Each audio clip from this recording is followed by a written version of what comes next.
ya explicitado los distintos elementos que justifican la teoría de los complejos de seguridad regional, pasemos a mencionar los elementos de análisis, es decir, descriptivamente qué es lo que van a ir encontrando en el libro y en las distintas partes de esta unidad, ¿no? Entonces, lo primero que hay que mencionar es, obviamente, las unidades, es decir, los países. Y acá es donde es relevante la conceptualización que ellos hacen de potencias. ¿Y por qué es importante hablar de potencias a pesar de que hasta ahora veníamos hablando de regiones? Hay una realidad.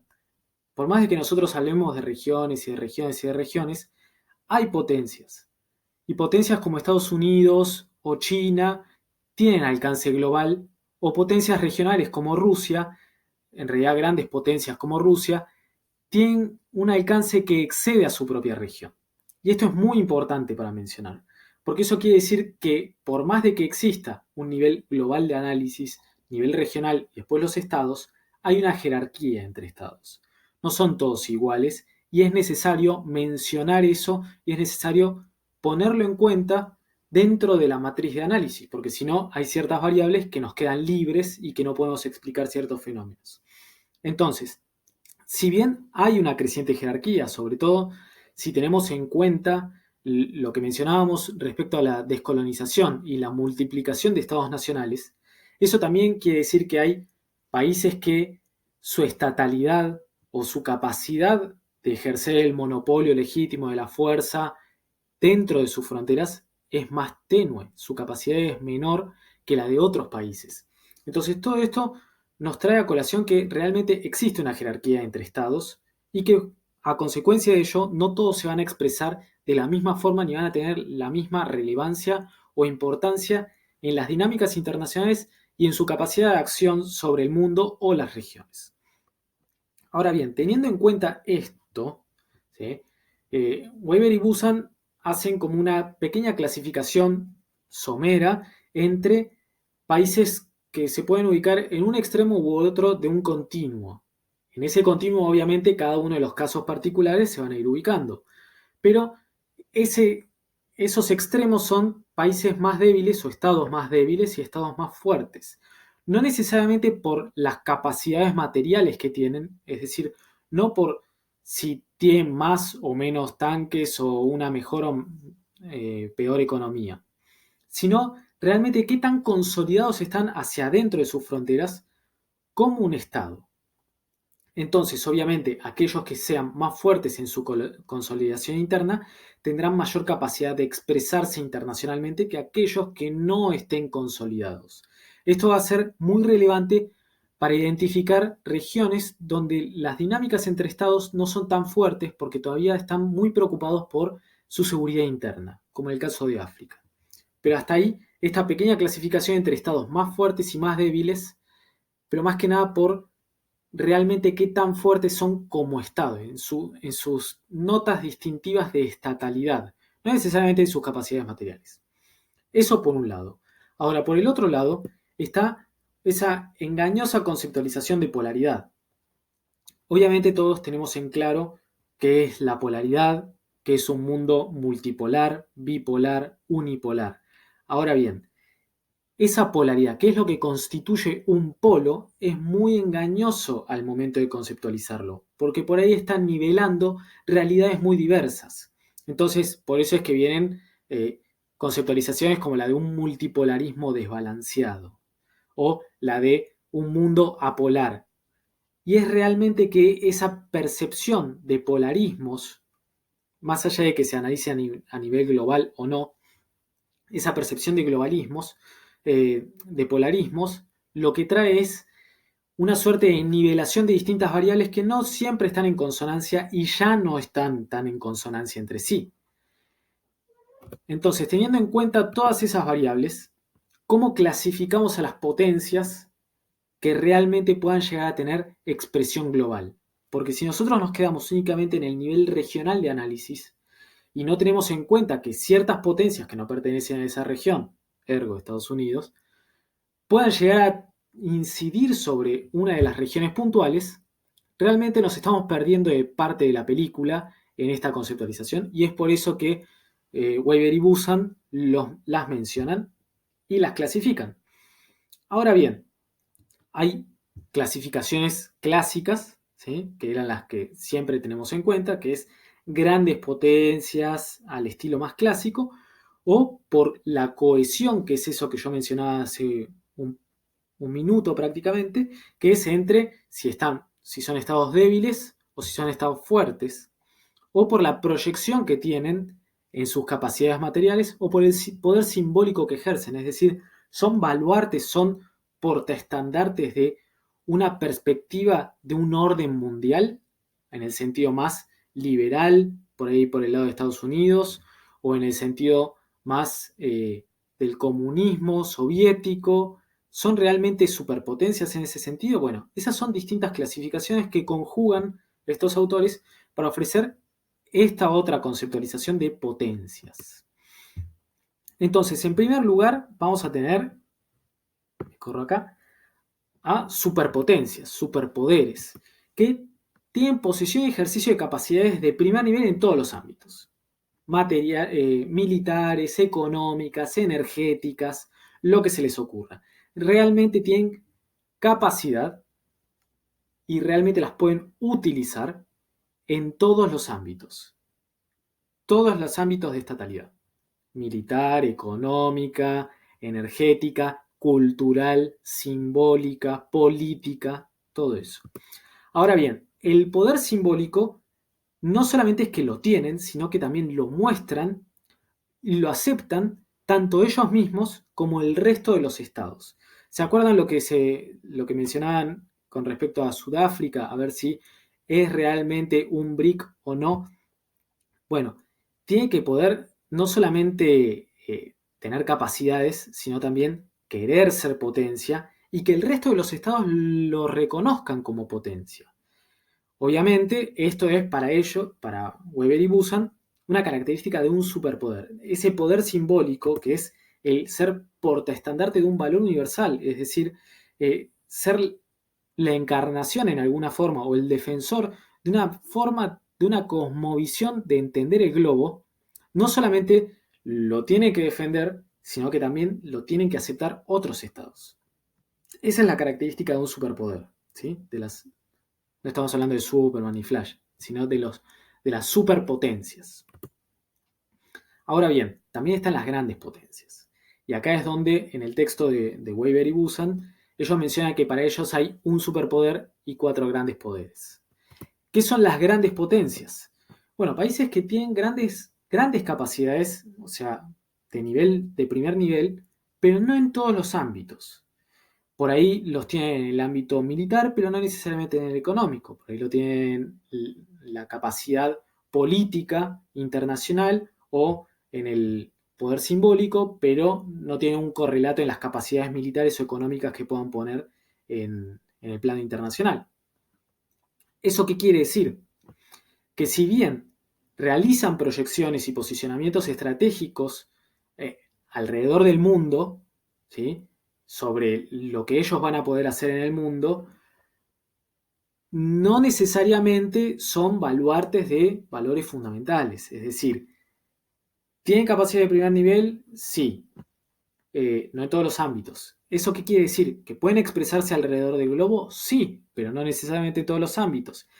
Entonces, ellos pueden incidir en las dinámicas globales y en otras regiones, pero no en todas, porque no tienen esa capacidad por un lado, y al mismo tiempo porque no tienen la capacidad de defender una serie de valores fundamentales en la organización del mundo. ¿Sí? Estas son distintas variables entre intenciones y capacidades que se imbrincan y se influencian mutuamente. Entonces, una gran potencia, como podríamos mencionar, la Unión Europea como una potencia o los actores dentro de ella, por ejemplo Alemania, podríamos hablar de que tiene sus proyecciones, tiene posicionamientos estratégicos, tiene opiniones, tiene valoraciones sobre lo que sucede en el globo en base a lo que en el futuro quiere llegar a lograr y en base a cómo se distribuye el poder no solo en Europa, sino en el globo, pero no es el portaestandarte de un valor fundamental, no va a traer un cambio paradigmático en cómo funciona el mundo, ni tampoco le interesa. ¿Sí? Ahora bien, ellos mencionan una doble vía de acceso a las grandes potencias, que es potencias regionales que pueden ascender a grandes potencias. Se menciona el caso de China, se menciona el caso de la India como un buen candidato, o también la vía inversa, el declive. Se puede pasar de ser una superpotencia a una gran potencia, que es el caso obviamente de Rusia para el momento de este libro. Ahora bien, esto nos expresa las superpotencias y las grandes potencias que inciden en los niveles globales y en las distintas regiones, obviamente con distintos grados de relevancia y de influencia, pero ambos tienen su proyección internacional en todo el globo, en algunos casos en distintos ámbitos y en algunas regiones más que en otras. Ahora, ¿qué pasa con las potencias regionales? Y acá este es el centro, el meollo, el nivel de análisis regional que incorporan Weber y Busan para decir, bueno, pero las dinámicas globales no nos están explicando lo que pasa, por ejemplo, en el sudeste asiático, donde si bien al momento de la edición de este libro, la India era candidato para una gran potencia, en gran medida era una potencia regional. ¿Por qué? Porque sus capacidades, la proyección estratégica que ellos puedan llegar a tener, se limita a la región en la que ellos están. Entonces, no están incluidos en los cálculos que tienen los actores, las grandes potencias y los superpoderes, no incluyen a las acciones de potencias regionales en sus cálculos mundiales, en sus estrategias globales. Ahora bien, ¿eso quiere decir que deje de tener relevancia cuando uno analiza las regiones o cuando uno quiere entender el globo? No, es al revés. No es que uno tiene que estudiar el globo y cómo las potencias regionales inciden en él, sino que uno tiene que estudiar las regiones y cómo las potencias globales inciden en las regiones. Eso es lo que realmente nos va a explicar la dinámica de las relaciones internacionales de acuerdo con Weber y Busan. Entonces, todo esto para clasificar a las potencias.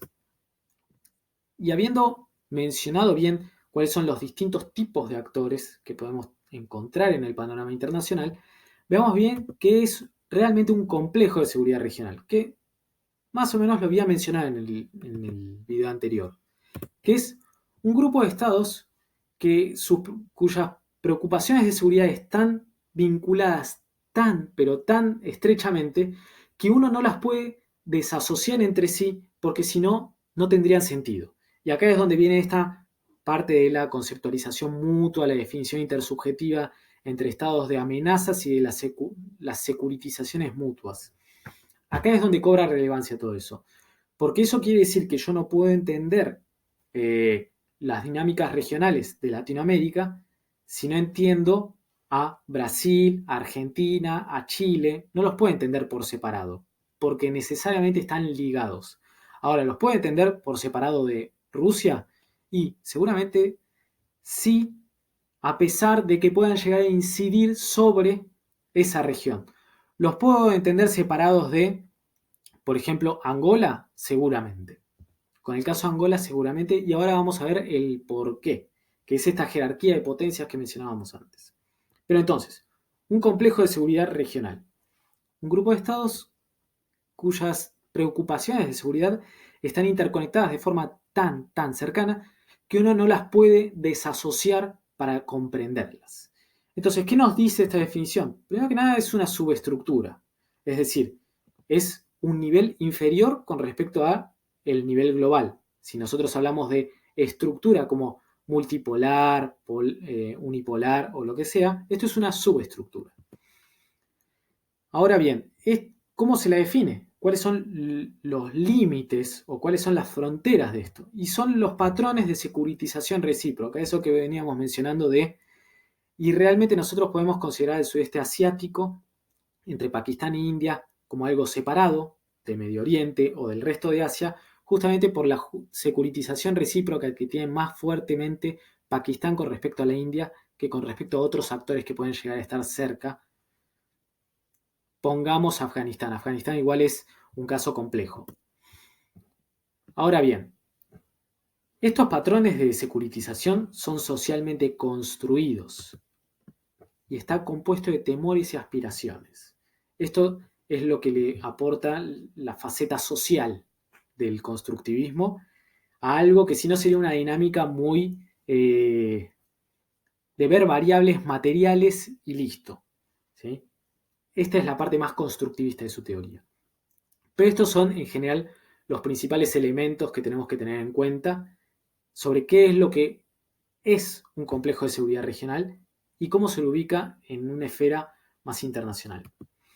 Ahora bien, ¿cuáles son los niveles de análisis que hay que tener en cuenta al momento de estudiar un complejo de seguridad regional? En primer lugar, la seguridad doméstica, es decir, qué tan fuertemente cohesionados están estos estados. ¿Sí? Lo que mencionábamos antes de estados más débiles o estados más fuertes. ¿Realmente son suficientemente seguros estos estados como para que puedan preocuparse por lo que pasa en otros estados o simplemente se están preocupando permanentemente por mantener su estatalidad?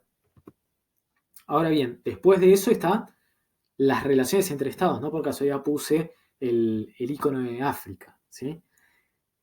¿Qué tan densas, qué tan fuertes, qué cantidad de relaciones entre estados hay? Comparemos África con Europa. ¿Qué cantidad de relacionamientos entre los estados hay en África contra Europa? ¿Sí? Ahora bien, la interrelación regional de esa región con otras regiones, ¿cómo se da? ¿Esa región siente la amenaza, siente la influencia o se ve vinculada muy fuertemente a otras regiones o realmente está centrada en sí misma? Y finalmente, el rol de potencias globales en la región. Y acá es donde cobra relevancia esa conceptualización que nosotros hacíamos de superpotencias, grandes potencias y potencias regionales. Porque entonces cuando nosotros veamos la dinámica regional de una región y veamos que, obviamente, esa región está constituida, acá me reitero mucho para que podamos comenzar a incorporar la verborragia de los autores. Entonces, en una región dada donde nosotros tenemos en cuenta que la securitización mutua es lo que define a la región, no es solamente eso lo que importa cuando analizamos la región. Tenemos que analizar, primero que nada, si cada uno de los estados es suficientemente fuerte como para estimular que haya relaciones internacionales propiamente dichas, cuál es la característica de esas relaciones entre los estados y ahora bien, esa región, cómo se vincula a otras regiones con las que limita y también cómo se ven asociadas o cómo se ven afectadas las dinámicas regionales internas por la intervención de potencias extranjeras. Es decir, a la diáspora entre Pakistán y la India o a las dinámicas que son propiamente regionales de Medio Oriente. Son propiamente regionales de Medio Oriente. ¿Cómo afecta la competencia entre Rusia y Estados Unidos cuando se involucran en la región? No al revés, ¿sí? Las potencias cómo se involucran en la región. Pero ahora, y esto es lo más importante al momento de ver qué pasó en la posguerra fría. Cuando se retiran las potencias, las dinámicas regionales subsisten, ¿sí? Es como que ese paraguas de bipolarismo se sacó y las dinámicas regionales pueden jugar libres. Bueno, por eso es que los niveles de análisis de lo que ellos llaman la constelación de seguridad al momento de analizar una región son estos. Primero que nada, a nivel de la base, cada una de las unidades, qué tan segura es, cómo va su dinámica, qué tan cohesionados son los estados, cómo se relacionan entre sí los estados dentro de esa región, y después cómo esa región se relaciona con otras regiones, y después evaluar cómo incide y cómo afecta a esos elementos la intromisión o el involucramiento de potencias globales en dicha región.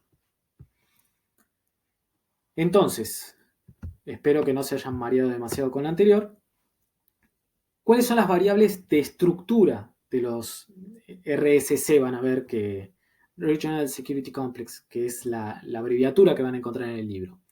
Bueno, las principales variables van a ser las fronteras, es decir, cuáles son los límites de este complejo de seguridad. Luego, obviamente, sus miembros, cuáles son las unidades o los estados miembros.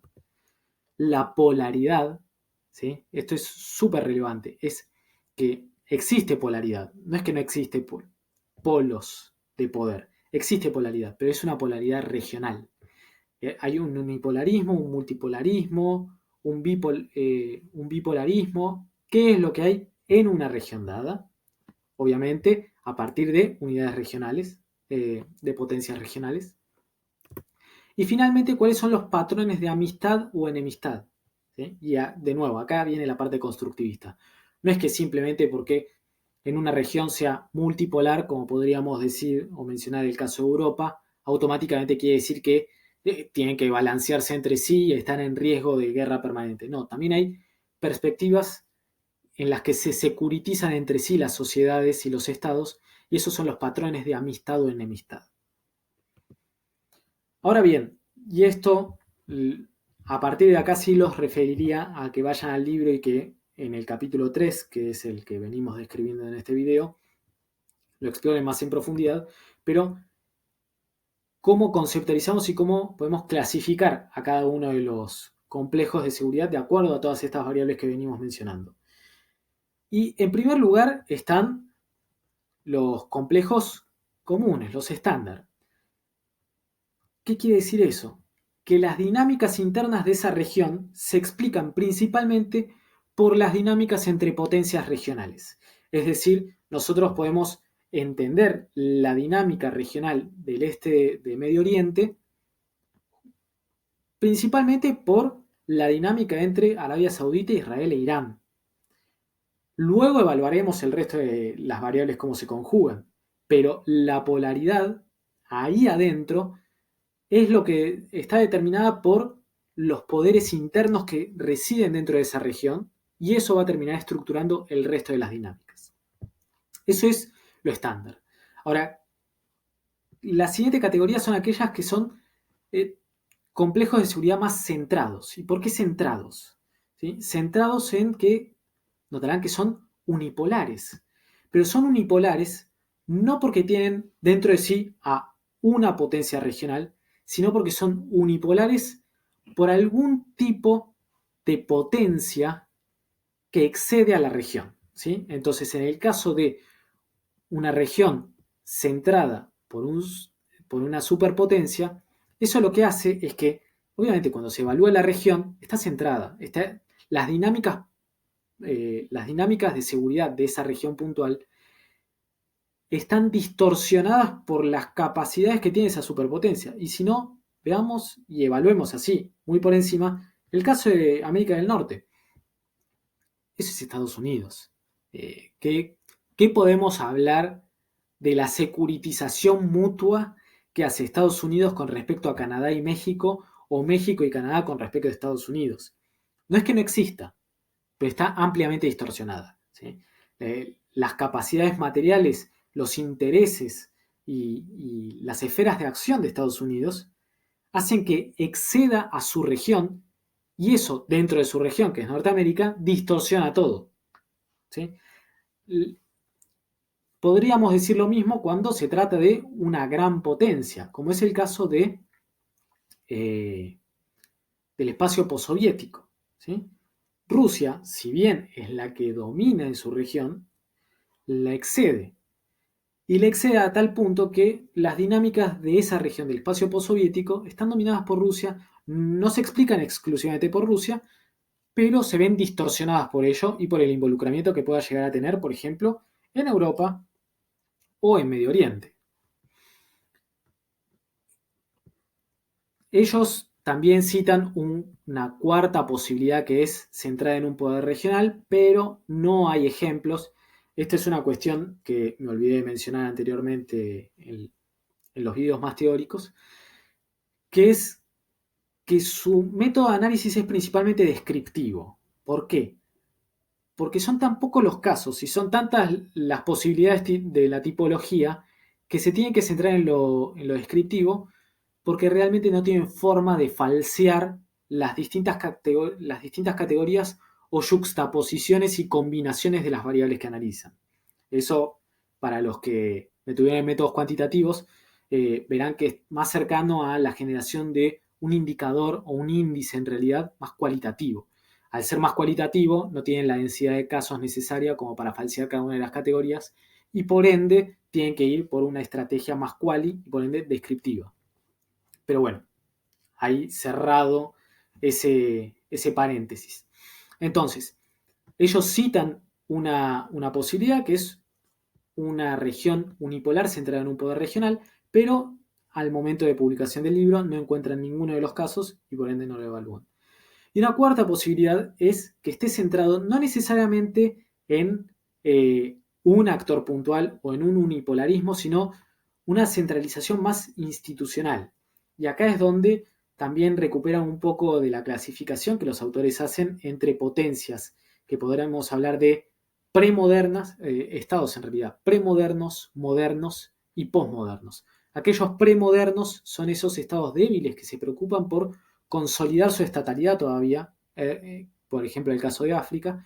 Los estados modernos son aquellos que se preocupan más por las dinámicas internacionales más clásicas, la preocupación más militar y la competencia militar estratégica, y las posmodernas son aquellas que tienen un nivel de cohesión tal que trascienden una agenda más moderna, realmente posmoderna de seguridad, como el caso de la Unión Europea.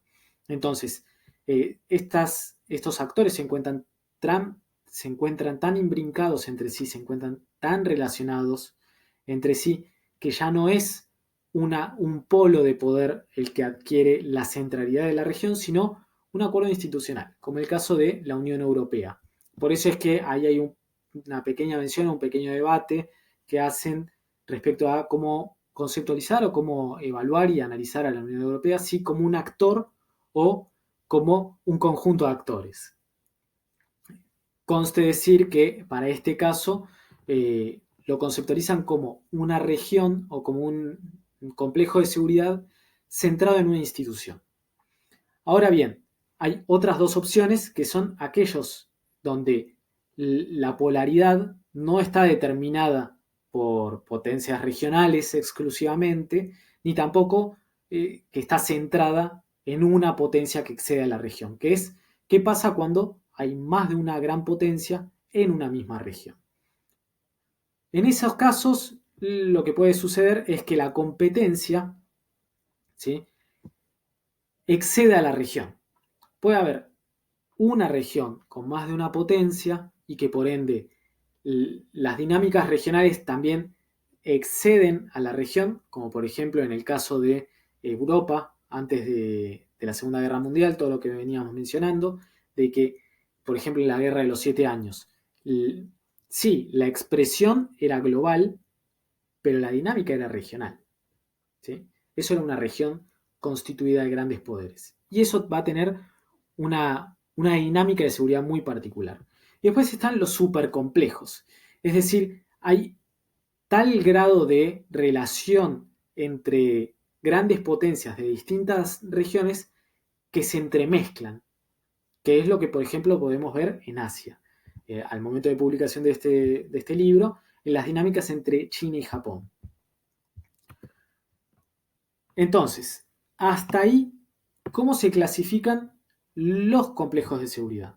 Ahora, ¿qué pasa cuando no hay complejos de seguridad? Y esa es otra cuestión muy interesante, que es que puede ser una supresión de las dinámicas regionales de seguridad por una dominación exógena de la región, que es principalmente lo que veíamos durante la Guerra Fría, ¿sí? Lo que se analiza durante la Guerra Fría es que las dinámicas realmente regionales no se expresaban libremente porque tenían que aliarse a uno de los dos bandos. O la otra alternativa es que no haya una estructura regional porque no hay suficientes interacciones entre los estados. Es decir, los estados entre sí no son tan fuertes o no son tan cohesionados